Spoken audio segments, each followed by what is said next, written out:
So Boops, it's raining cats and dogs at the moment, and as you can see, the sleeping unicorn isn't working, which is why it seems like a good time for me to just ask, are Christians getting persecuted in Malaysia? So Boops, you might remember my discussion with Pastor Daniel just the other day, during which we talked about the book of Daniel, which I think is an interesting analogy for the Malaysian church. So as Daniel in the Bible was living through hostile empires that didn't acknowledge the same God that he worshipped, so too is the Malaysian church in a position where the church practices a faith in Christianity, which is not the same as the religion of the Federation in Malaysia, which is Islam. And you know, Malaysia as a country loves to talk about how it values diversity, multiculturalism. So is that persecution, as in the systematic, cruel, and unfair treatment of individuals or groups sustained over time due to race, religion, political beliefs, or other characteristics? Well, we'll come back to that later. But for now, just know that persecution of Christians is a thing, and there is a long Wikipedia article about all of this, which you can actually go ahead and read about. Might need you to abandon your own thoughts about persecution of your own religion, by the way, because you can be persecuted, but other people can be persecuted too. But what I will say is that Pope Benedict XVI declared that Christians were the most persecuted group in the world. And in churches, we often get prayer requests for Christians in different parts of the world. Just recently, I saw in a local church a prayer request for Nepal, and perhaps you know about the Christians in Nigeria who've been going through some pretty difficult times, to say the least. So it got me wondering, what about back home in Malaysia? Now, I'm sure that a lot of people would straight away just choose no as the answer to the question. But it turns out that the reality is a bit more complex than that. And here's what you chose when I actually asked you about this, by the way. Now, Malaysia is not like North Korea or Afghanistan, where if you try to profess your faith, then you'd be subjected to state violence, or like Pakistan in the sense that if you were to openly live as a Christian, then that can attract mob violence or other things. Nobody would tell you that Christians cannot go and worship. Nobody would tell you that Christians cannot be Christians. Unless the constitution disallows you. But it is a fact that Christianity, I think, lies in a tense location where Malaysia likes to say that it is open and practices multicultural diversity. But at the same time, the political messaging, the things that the leaders do, and the way that all plays out, simply put, is sus lah. There are some things that are clearly unequal. Like for example, there's a 50 million ringgit allocation for non-Islamic religions. So JAKIM gets a 2.6 billion ringgit budget, which people have asked about. They don't exactly know what the composition is. Some of you have mentioned a couple of things, which I think are worthwhile to share. Some people mentioned Raymond Koh, Joshua Hilmi Ruh Sitepu, church burning down in KL, not allowed to have a cross in front of the church because of the so-called peace and harmony clause. Then of course there's the whole so-called Christianization agenda where people rail against Hannah Yeoh, slander, lie, do everything in their power to discredit her because allegedly she is Christian. And of course there's the whole license application process, project IC, covert conversion, unfairness in conversion and apostasy and stuff of that nature. But then we end up also dealing with this question of whether that's because of discrimination or persecution or is because of protection. Is it fair? Is it not fair? Well, actually the answer is not really that obvious. See, when you talk about persecution, it's like one group against another group. And if you've ever been in a fight in secondary school, you know that the principal will always punish both of you involved in the fight. Why? Because the 校长, pengetua, or whatever you call her, doesn't know what actually happened, doesn't know who started it. And of course, a lot of us are no longer in school, but when you look at the broader society, it's basically the same thing. So according to the law, as long as you don't knowingly go and proselytize to somebody that you know is Muslim, then technically you should be fine, right? Turns out it's more complicated than that. Because what if your experience is just so captivating that a lot of people end up saying they want to learn about your experience? Consider the non-Islamic religions' control of propagation amongst Muslims enactment 1988.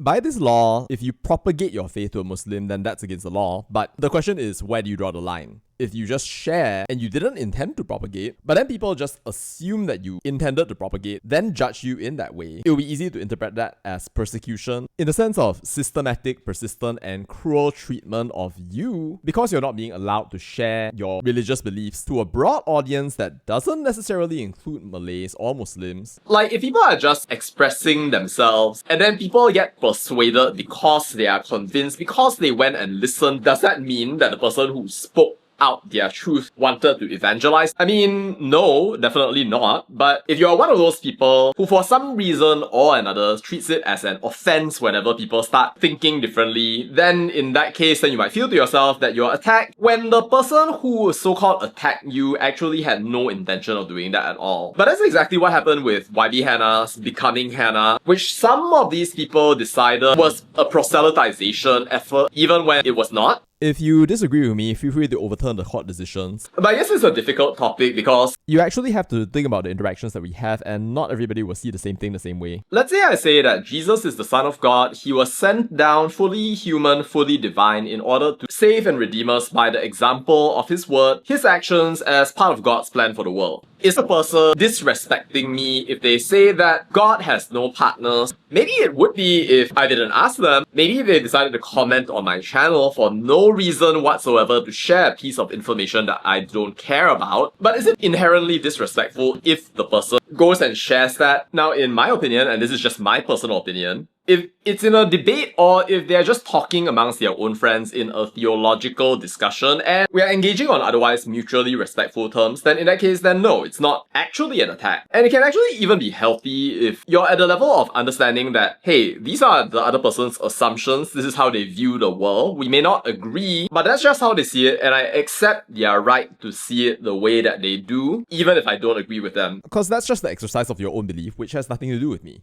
But if you start over-interpreting and you start interpreting everything as an attack, then that's a different story. So yeah, at this point, I just have to wonder, can we normalize agreeing to disagree and not try to control other people's thoughts? Just because we think that they are so-called liberal, sesat, or otherwise, as far as I'm concerned, the world doesn't need your insecurity or your attempt to be a so-called protector of your religion. It needs people to make decisions for themselves. I really hope that there can be a lot more open discussion about religion, and that as a society, we're not going to be so sensitive when it comes to things that are happening out there. Let's say I'm talking to Firdaus Wong or to any number of the Dakwah Gandhis who start telling me that they reverted. I would say that that's a lie, but of course, maybe they believe it, maybe they don't, I can't really tell. Am I oppressing them if I tell them that that's not what the word revert means and that they are lying to me? I can accept that you're saying what you're saying, but also completely reject what you said. There is no contradiction. We can still be friends, sure, but I see no reason why I have to accept your premise in order to be your friend. I'm not saying that there haven't been mature discussions, but I am saying that a lot of people at scale within our society don't think that it is possible. And is it really impossible for us to have a mature discussion about religion in this country? Because a lot of people, they keep talking about how this is needed, everyone should have one. But when it actually comes down to doing it, then people just back away and run away, saying, you know what, we cannot talk about this, sensitive, dangerous.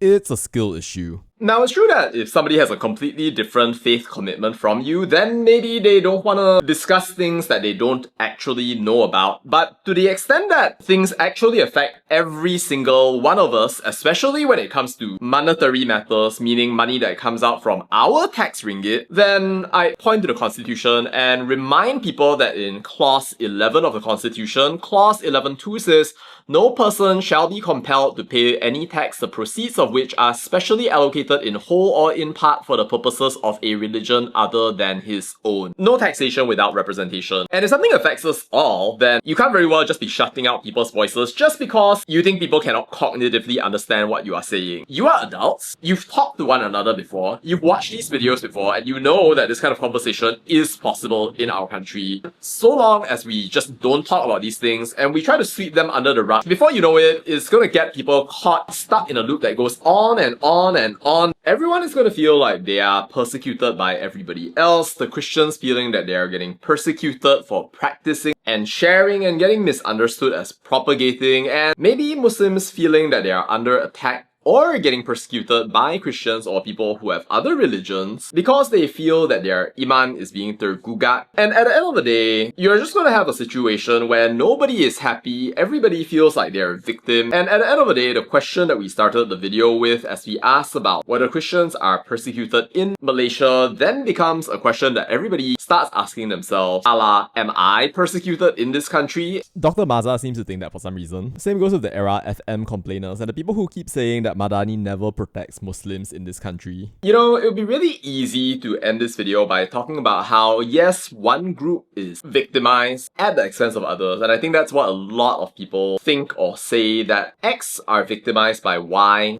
is victimized by X. But I honestly think it's more complex than that. The social life of this nation and the environment, I think, is the result of very human emotions, dealing with human feelings. Laws that formally codify some things, sure, but still restrained by the fog of war that comes along with the complications of human interaction. Returning to the title of this video, are Christians persecuted in Malaysia?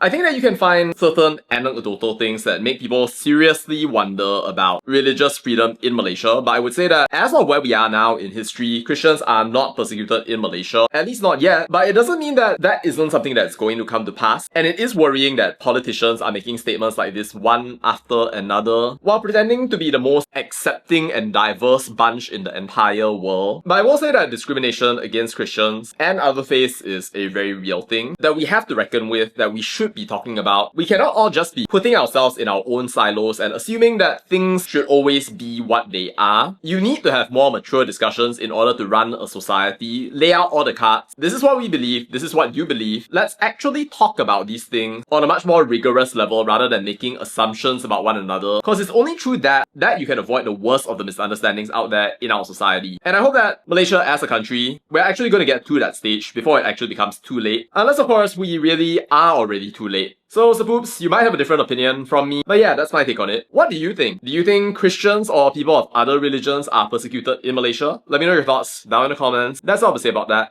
and bye.